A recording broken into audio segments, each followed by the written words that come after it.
President's address, the Honorable Prime Minister leaves the chamber. Today, when we are speaking on the finance bill, the Honorable Finance Minister leaves the chamber. We members of the opposition are deeply pained by this. We hope that the government will take notice of our pain and be present in the House each time that we speak on relevant issues. Theodore Roosevelt, the 26th President of the United States, had said, in any moment of decision, the best thing you can do is the right thing. The next best thing you can do is the wrong thing. And the worst thing you can do is nothing. The Honorable Finance Minister has made a mockery of the people of India in this union budget by doing absolutely nothing. Whatever little changes are there are regressive and ill thought out. This is an illusory budget where the government knows fully well that the mandate of not want a business as usual approach. The people wanted a course correction. What have you done? You've not listened to the mandate. Vinash Kale Viprit Buddhi, you have done the exact opposite. You've kept the same cabinet, you've kept the same finance minister who's given the same shoddy budget. Who is this budget for? The middle class make up 31% of India. The poor make up between 60 and 65% of India. I will demonstrate how this budget systematically strangles the poor and the middle class. This is a kursi bajao budget, a save the chair budget for this government, and even that it doesn't do very well. Broadly, there are two types of taxes: direct taxes, indirect taxes. Direct taxes are known as progressive taxes. Why are they progressive? So income tax, property tax, investment tax on capital gains, these are done in a way that the richer you are, the more tax you pay. So they're kind of fairer. Sir, please. Sir. Sir, you're a chat person. What is this? Indirect taxes are regressive because everyone from the richest billionaire to the poorest laborer is paying the exact same tax. So GST, duties on petrol, duties on diesel are all indirect taxes. When we strive for a fair and equitable economy, we must have the balance of direct taxes and indirect taxes right. The US and the Europe broadly collect about 60% through direct taxes and 40% through indirect taxes. Some Scandinavian states with welfare model collect 70% through direct taxes, 30% from indirect taxes. In India, it is the exact opposite. 65% of tax collection comes from indirect taxes, where billionaires pay the same as the poorest laborers, and only 35% comes from direct taxes. Even within the direct tax bracket, for the first time in our country's history, salaried professionals and the middle class are sharing a greater tax burden than rich corporates. The middle class is contributing 55% of direct income taxes under this government, up from 38% under the UPA. The richest corporates in India today contribute only 45% of direct taxes. Not only is the middle class being taxed, but now with this budget, the savings of the middle class have also been taxed with removal of indexation and with a rise in the short-term capital gains. Investors who've made more than 11% return, we've done the calculation, that's about the threshold rate. If you have made more than 11% returns, so if you've made higher returns, then this new tax regime with the removal of indexation has happened is good for you. Now, people like our parents, pensioners, salaried middle class, risk-averse people who invested in gold, in property, in debt mutual funds, the removal of indexation has harmed them disproportionately. So the middle class has lost out. Debt mutual fund holders will end up paying more than 40% more tax because indexation is being changed from 20% to 12% for investments made before April 1st, 2023. So this is effectively penalizing those who've made low profits. You've anyway made lower profits. People think real estate has made enormous profits. If you look at RBI's housing index for the past 10 years, the average rise in property prices has been between 4.5% and 5%. So if the middle class is invested in property, that is below 11% return, so indexation is going to harm you. The current GST regime is irrational and iniquitous. There is 18% GST levied on life insurance and medical insurance products. The Honorable MOS Finance yesterday, on Monday, told this House that the government has collected 8,263 crores as GST on health insurance for the fiscal year 23-24 alone. This is blood money. Our Honorable Chief Minister Mamata Banerjee wrote a letter to the Finance Minister, to the Centre, pointing out that this is a completely anti-people tax. What is life insurance? What is health insurance? It is people guaranteeing and spending money and protecting against life's uncertainties, against accident, against injury, against ill health, against death. What are you doing? You are imposing GST, same rate that a billionaire pays, the poorest middle class person has to pay. So people are deterred from taking out new policies. People are deterred from continuing existing insurance. This should be removed at the earliest. Now let me now move on to what affects more than 70% of Indian citizens, social sector allocations. The general trend over the past decade, in every budget in the last 10 years, of which our Honorable Finance Minister has presented 7, has been in nominal terms, you have allocated more money to the social sector. But if you account for inflation and you look at real allocations, inflation adjusted, allocations have seen reductions of over 25% in the past 10 years. I'm going to look at real allocations, that is adjusted for inflation, for some major schemes in the past 10 years. Sarva Shiksha Abhijan, minus 18%. Rashtriya Madhyamik Shiksha Abhiyan, minus 9%. ICDS, which affects every child, it's a school scheme, minus 34%. Mission Anganwadi, minus 5%. PM Poshan, minus 45%.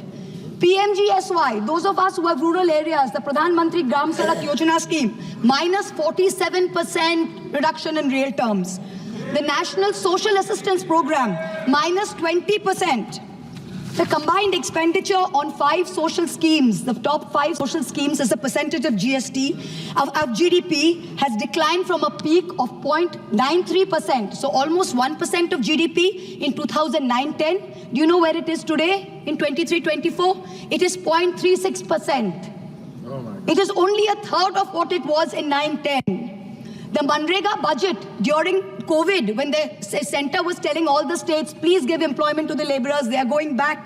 The Manrega budget in 2021 was 0.6% of GDP. Do you know what it is today? 0.26%. No, shame. Specific budget figures for 24-25 are shameful.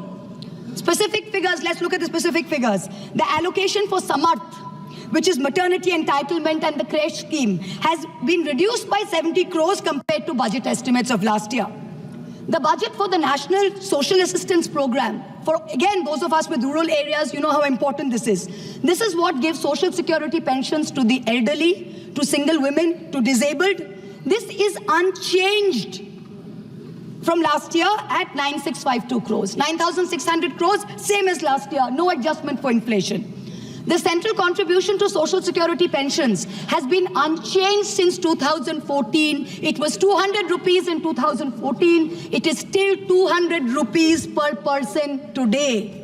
The price of the cutlets in the parliamentary canteen in the last 10 years have been adjusted for inflation with the government's approval. The price of the cutlets in the parliamentary canteen have more than doubled. But when it comes to giving social security for the poorest of the poor, it is still 200 rupees in the last 10 years, no change. This budget's allocation, there is no room for higher salaries for Anganwadi workers. Their salaries have been unchanged since 2018. No room for higher honorarium for midday meal cooks. You have to understand a lot of the women in villages depend on only Anganwadi sectors and midday meal sectors for any source of employment. There has been no higher allocation for supplementary nutrition given to children.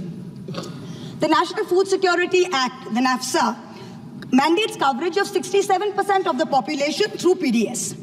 The Prime Minister has very proudly proclaimed that this is a food surplus country. Fine.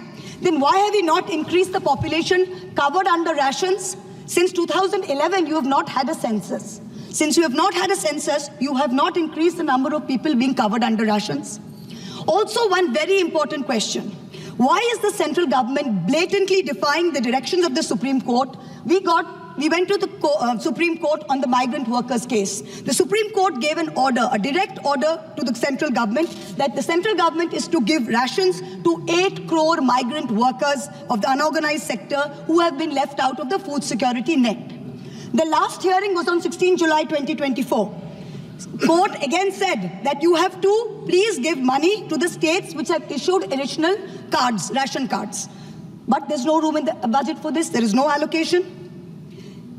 In this rush to protect its own chair, the government is making a very dangerous mistake, which is it's not giving enough to protect our borders. Military experts have repeatedly warned us that India's military capability has to be modernized because we are fighting on two fronts. One is against China, we need a dissuasive deterrent. Against Pakistan, we need an offensive deterrent. The budgetary allocation for defense in this budget is 6.22 lakh crores. This is a marginal decrease of 2,000 crores compared to revised budget estimates. We have reduced it by 2,000 crores.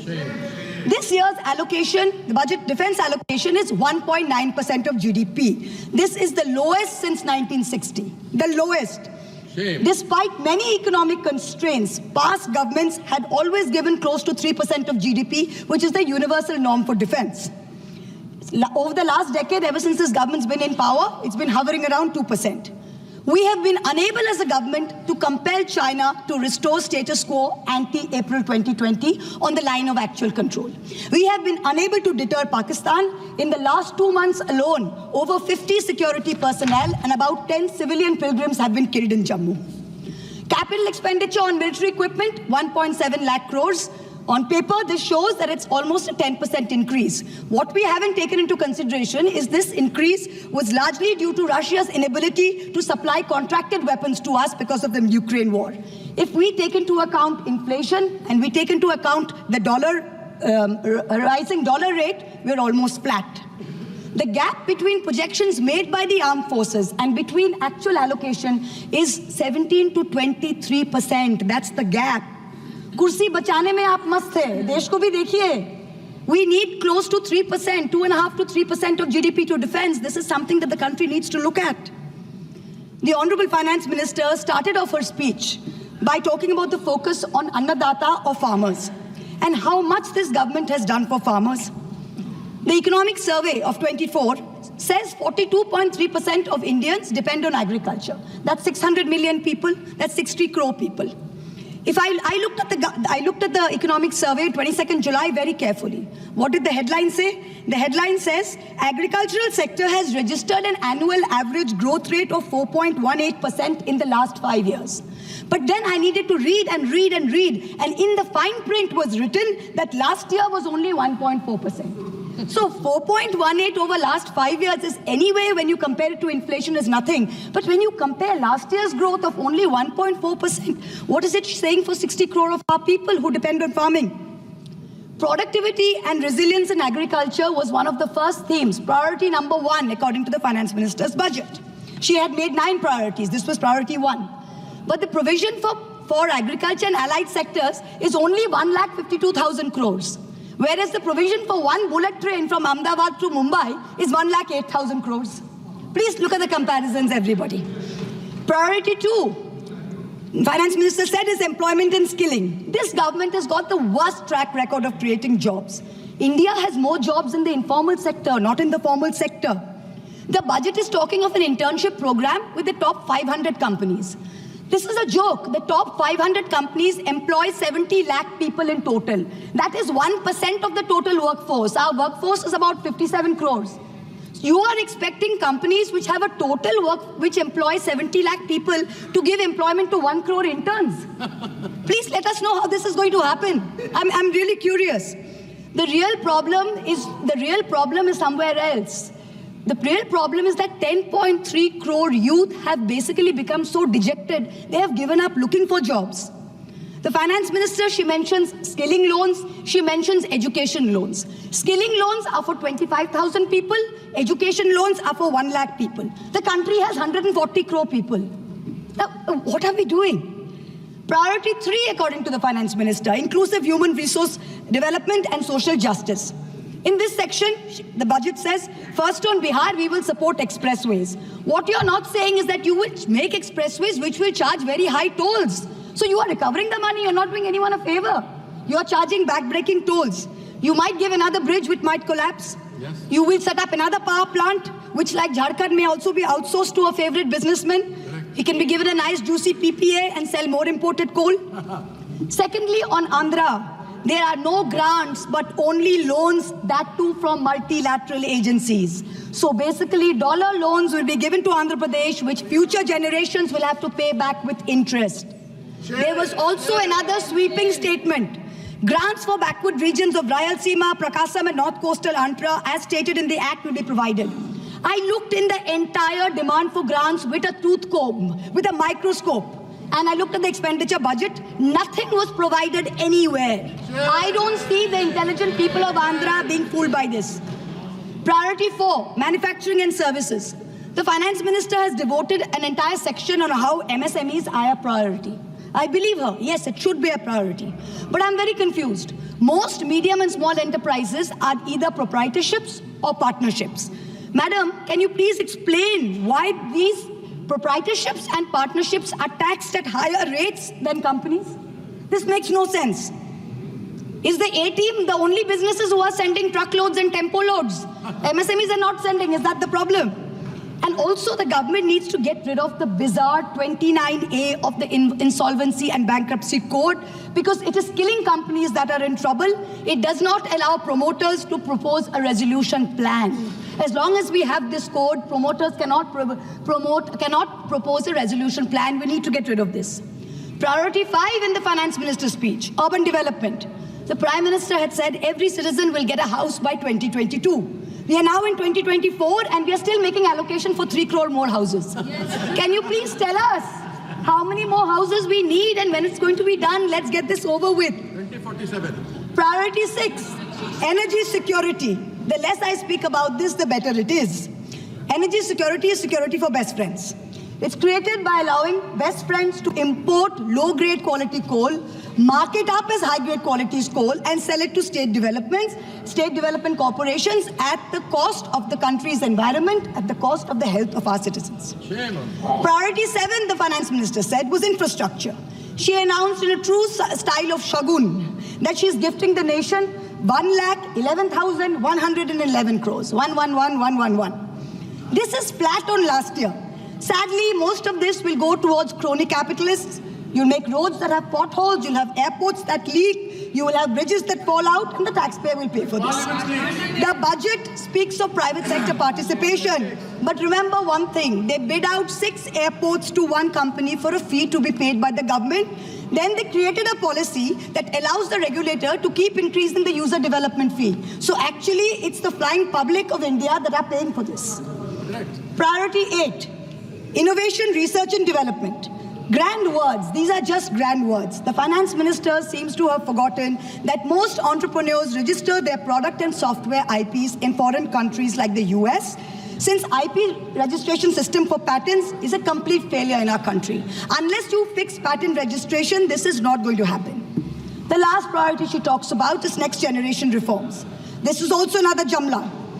She says, I propose to earmark a significant part of a 50-year interest-free loan for competitive federalism.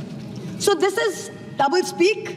We'll keep this money in our pocket. If Nitish ji and Chandrababu ji see through our Jumla and they make a big fuss, we'll have some additional funds to keep them happy and to keep the government going. Finally, I have to mention one interesting fact, and I hope that the Treasury benches will have the patience to hear me out. Please.